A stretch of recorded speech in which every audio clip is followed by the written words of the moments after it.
everybody. Today I will be showing you my Coleman oven for use on top of a Coleman stove.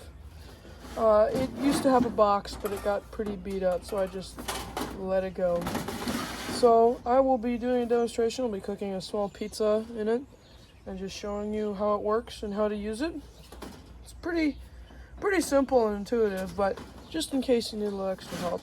So on the oven, at least my style, there are two latches. There's one here, you fold it out, and there's one on the back as well. So you just fold those out, and then you open her up.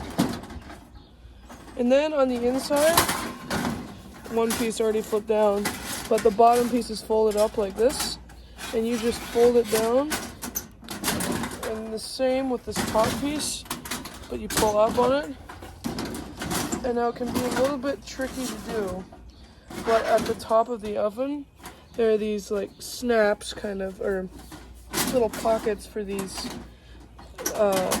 parts to go into like this. And you have to do that, and once you've done that, you can redo this latch and it locks it in place.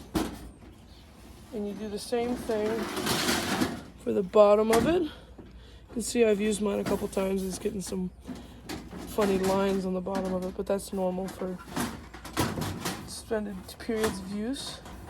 Okay, once you have it all in place, it should be pretty stable. And on the inside, there's also your rack. And this just, you put it in diagonally, and then you slide it into the little notches. You slide the edges of it into these holes here, and they poke through. It stays nice and good.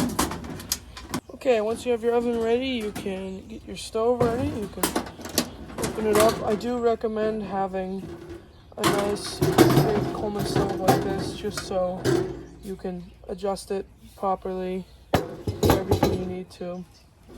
So I'm just going to get this set up. I need to put some fuel in the tank and do some other things before I'm ready.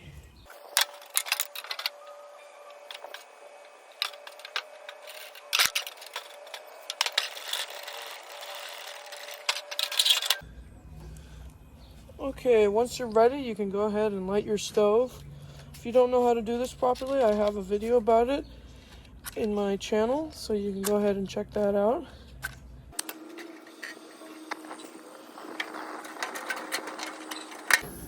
Something I didn't mention before is to make sure that this panel stays in but when you use the oven, because it gets in the way otherwise.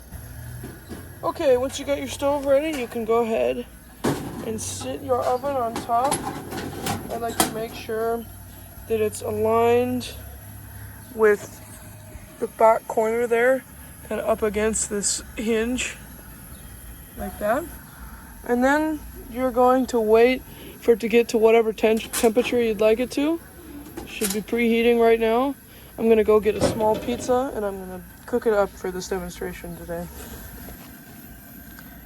Since this oven is pretty small, I'm going to be cooking these small pizzas in it because a full pizza might not be able to fit in there. Another thing is that it's pretty easy to adjust the temperature. The lower your flame, the lower the temperature in the oven. So on my pizza box here, it says to get it up to 375, so I'm just going to wait till it's 375. And the markings on the thermostat, there's Celsius and Fahrenheit, so I'm just going to wait till it gets there. So I've gotten up to temperature, and I'm going to put my pizzas in. I'm opening this with the Leatherman Wave Plus, which I did a review on pretty recently. Go ahead and check that out if you'd like. When you put whatever you're cooking in, you can open the oven. Try not to have it open for too long or else you'll use quite a bit of heat. But you can close it, and then you wait for it to cook. It can be a bit finicky at times to get the temperature just right, but if you just get it up to temperature and then turn it almost all the way off for a little while and let it go down to the temperature you want it to, then you can turn it up a little bit and just try and keep it at that same temperature. It takes some trial and error. I'm pretty sure it's ready by now. Look at those pizzas.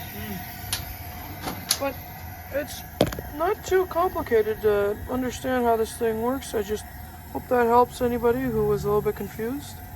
Thank you for watching. I'll see you in the next video.